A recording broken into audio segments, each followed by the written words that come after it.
Assalamualaikum warahmatullahi wabarakatuh. Waalaikumsalam warahmatullahi wabarakatuh. Waalaikumsalam warahmatullahi wabarakatuh. Apa kabar anak-anak semua? Alhamdulillah, baik Bu. Baik ya, tetap semangat, jangan kendor. Meskipun kita dalam masa pandemi corona seperti ini dan sudah cukup lama, sabar. Mudah-mudahan kita selalu dilindungi Allah Subhanahu wa taala dan dijauhkan dari segala macam bahaya. Amin. Amin.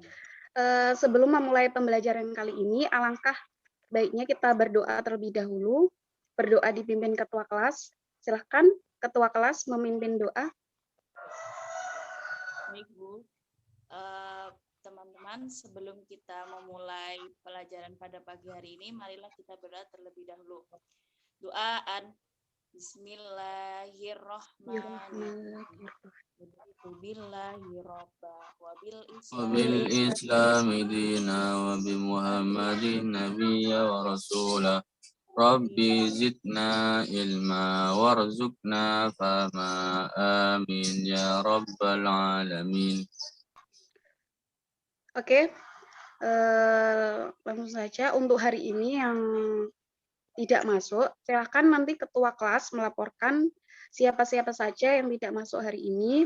Dan untuk yang masuk hari ini, silakan isi absensi di Google Form yang akan Ibu share via WhatsApp group. Silakan dilihat nanti. Minggu lalu kita telah belajar mengenai menghidupkan nurani dengan berpikir kritis. Ibu akan sedikit mengulas materi minggu lalu, yaitu tentang berpikir kritis.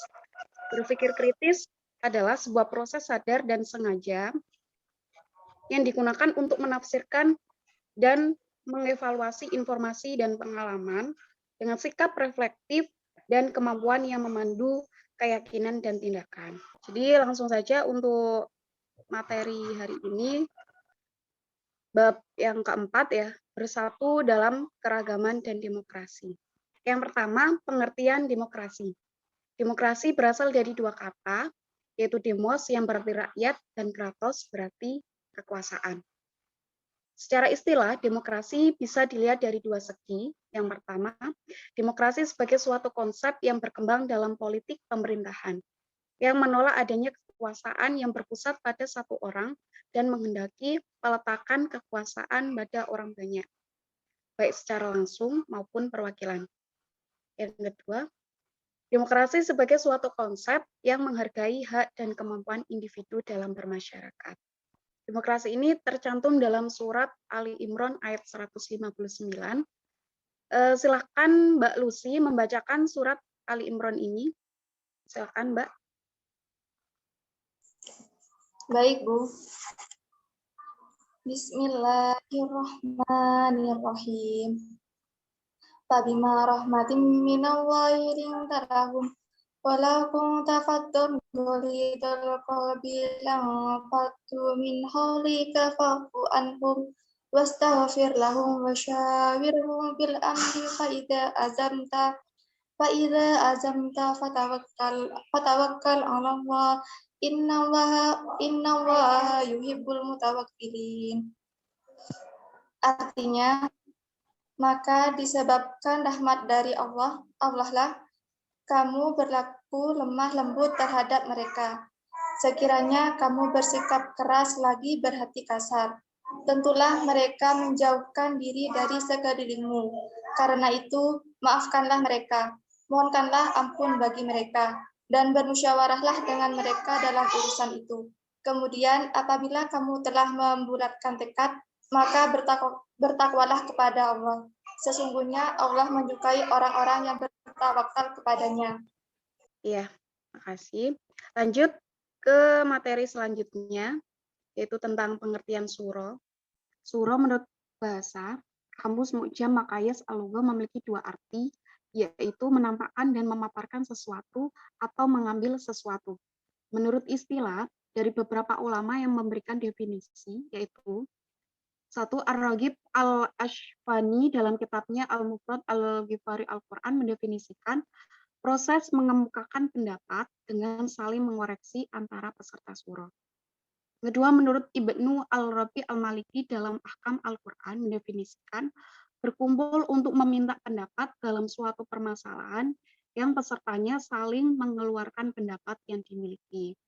Yang ketiga, menurut pakar fikih kontemporer dalam Asyura fi Zilli Nizami al-Hukum al-Islami adalah proses menelusuri pendapat para ahli dalam suatu permasalahan untuk mencapai solusi yang mendekati kebenaran. Selanjutnya, persamaan demokrasi dan syura. Syura hanya merupakan mekanisme kebebasan berekspresi dan menyalurkan pendapat dengan penuh keterbukaan dan kejujuran. Itu berarti adanya penghargaan terhadap orang lain. Sedangkan demokrasi menjangkau ruang lingkup yang lebih luas. Demokrasi menanamkan nilai-nilai egaliter atau sederajat, yaitu penghormatan terhadap potensi individu, penolakan terhadap kekuasaan, dan memberikan kesempatan kepada semua pihak untuk berpartisipasi dalam mengurus pemerintahan. Nilai luhur yang diusung konsep demokrasi adalah nilai yang sejalan dengan visi Islam. Demokrasi bermain pada wilayah politik dan syura bagian dari proses demokrasi. Untuk selanjutnya, perilaku demokrasi yang harus dibiasakan sebagai penerapan dari ayat yang telah dibahas. Sebelumnya kita tadi sudah membahas mengenai surat Al-Imran dan sudah dibacakan langsung oleh Mbak Lucy ya. Jadi tentang penerapannya, yang pertama bersikap lemah lembut jika hendak menyampaikan pendapat. Dalam suatu musyawarah, kita harus bersikap lemah lembut. Kita tidak boleh mengungkapkan kata-kata kasar. Kita mempunyai aturan dalam menyampaikan suatu pendapat. Jadi tidak boleh seenaknya kita berbicara ke sana ke kemari dan tidak mempunyai aturan gitu. Yang kedua, menghargai pendapat orang lain. Penting bagi kita untuk menghargai pendapat orang lain. Jadi kalau kita mau dihargai orang lain, kita harus menghargai pendapat orang lain. Yang ketiga, berlapang dada dan saling memaafkan. Jikalau pendapat kita tidak sesuai dengan mereka, kita harus berlapang dada dan saling memaafkan. Yang keempat, memohonkan ampun untuk saudara-saudara yang bersalah. Kelima, menerima keputusan hasil musyawarah dengan ikhlas dan karena melaksanakan keputusan hasil musyawarah. Setelah musyawarah, kita harus menerima dan menghormati keputusan yang telah disepakati dan kita harus melaksanakannya. Oke. Dari sini ada yang ditanyakan? Saya, Bu. Saya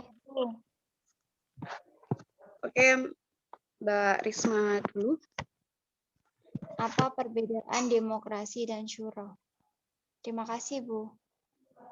Oke. Perbedaan demokrasi dan syura. Syura itu dipandang sebagai bagian dari agama, sedangkan demokrasi itu mempunyai aturan sendiri. Dan siapa saja orang yang terlibat dalam syura dan demokrasi ini? Syura itu biasanya orang-orang yang terlibat dalam perkumpulan itu para ahli ulama, ahli fikih, dan orang-orang yang memiliki spesialisasi dan pengetahuan bidang itu. Yang kedua, tentang demokrasi ya.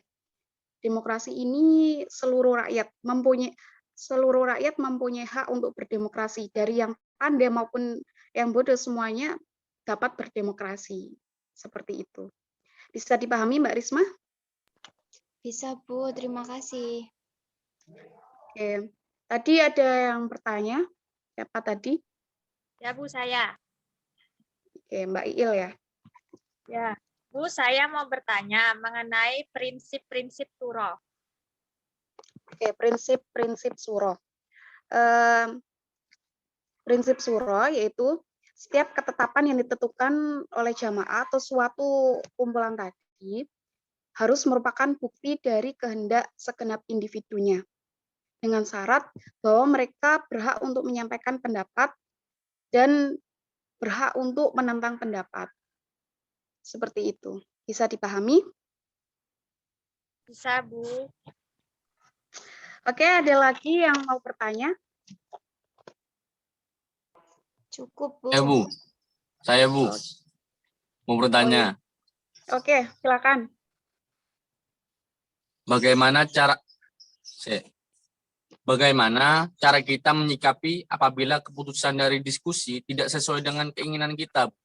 Itu bagaimana, Bu? Oke. Sebelumnya Mas Imdad ya, tadi sudah saya jelaskan di PPT yang saya paparkan tadi, cara menyikapi bila mana keputusan itu tidak sesuai dengan keinginan kita. Dalam suatu diskusi memang wajar, sebuah keputusan itu tidak sama dengan keputusan kita.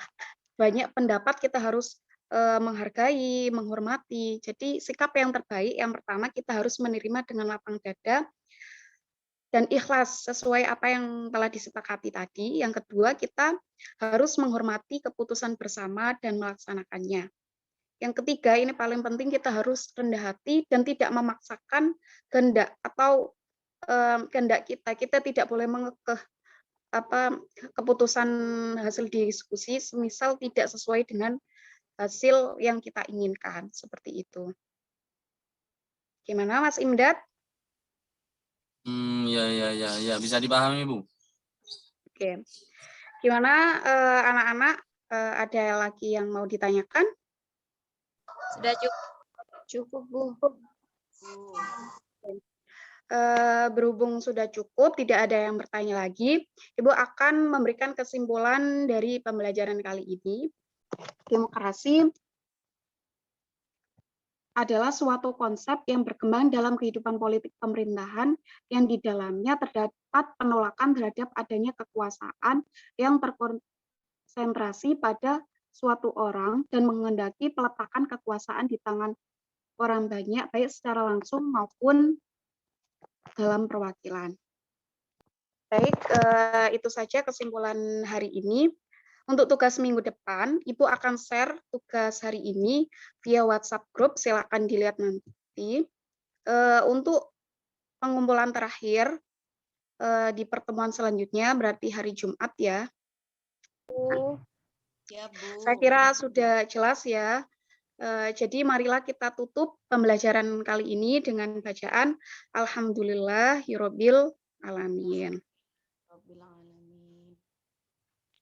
Oke, silakan Ketua kelas memimpin doa sebagai penutup pembelajaran kali ini. Baik, terima kasih Bu.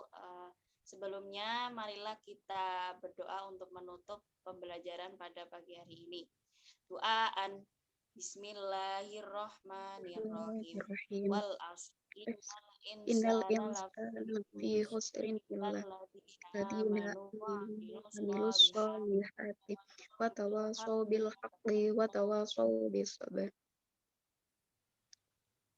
Rabbana atina fid dunya hasanah wa fil akhirati hasanah wa qina adzabannar. Alhamdulillahirabbil alamin. Baik, terima kasih anak-anak. Mudah-mudahan apa yang Ibu sampaikan tadi bermanfaat buat kalian semua. Tetap jaga kesehatan, patuhi protokol yang ada, tetap semangat, jangan kendor. Oke, itu saja dari Ibu. Saya akhiri pembelajaran kali ini. Assalamualaikum warahmatullahi wabarakatuh. Waalaikumsalam warahmatullahi wabarakatuh.